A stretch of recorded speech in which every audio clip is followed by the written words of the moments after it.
ఆత్మవు నీవే నమః శివాయ ఓం ఆత్మవు నీవే నమః శివాయ ఓం ఆత్మవు నీవే నమః శివాయ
తత్వపు జ్యోతి పట్టెదను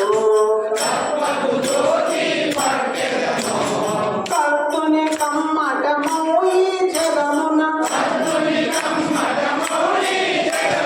కర్తుని కమ్మటము ఈ జగమున కళ్యాణ రాజ్యం కట్టెదము దేవుని రాజ్యం కట్టెదము దేవుని సృష్టిలో పుట్టిన నేను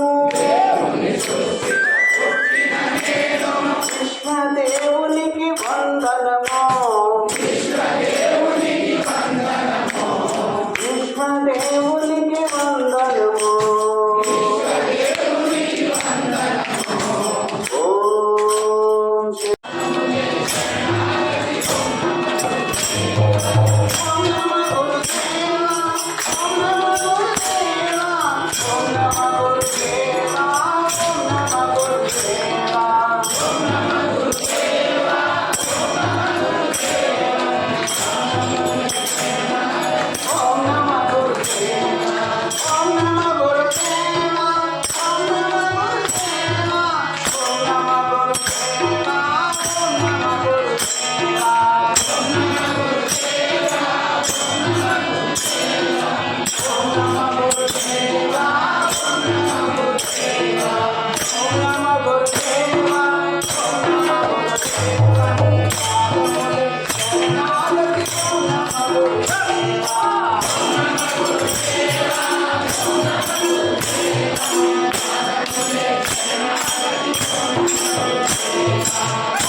चरणों में तुम्हारे शीश झुकते हमारे इतनी कृपा करो चरणों में रखा करो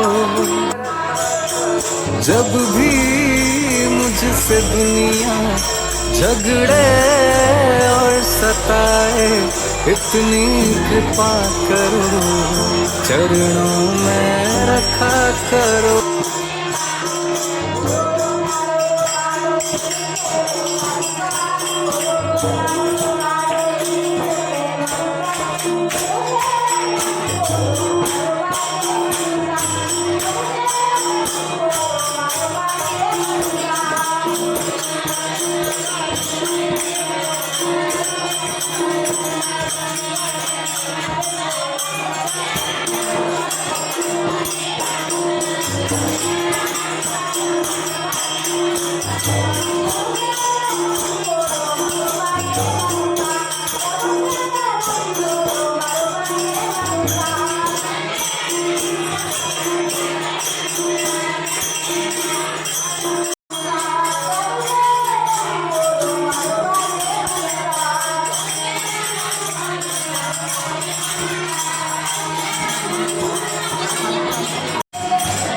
ಕಲಿಯುಗದ ಕರುಣಾಮೂರ್ತಿ ಜಗವೆಲ್ಲರಮ್ಮ ಕೀರ್ತಿ ಆ ಸೂರ್ಯ ಚಂದ್ರನ ಮಗ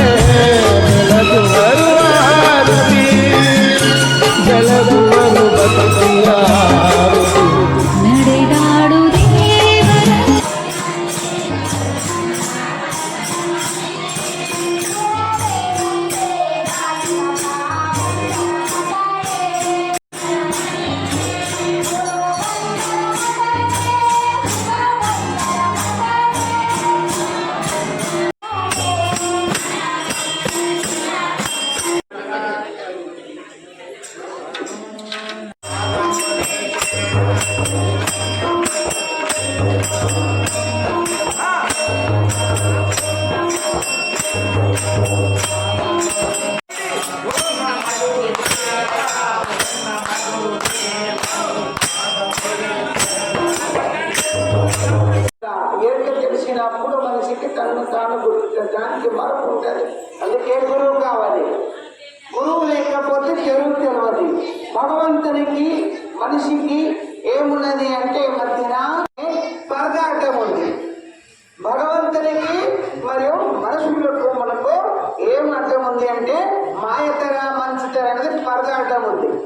ఆ మాయతర మంచితర అనేటటువంటిది పద అనేటటువంటి మరపు అనేట్టుకోవాలంటే గురువు యొక్క మహాత్ముల యొక్క అనుభావం అనే జ్ఞాన అగ్ని వలన ఆ మాయతర మంచితర అనేటటువంటి పద హఠాస్తుంది.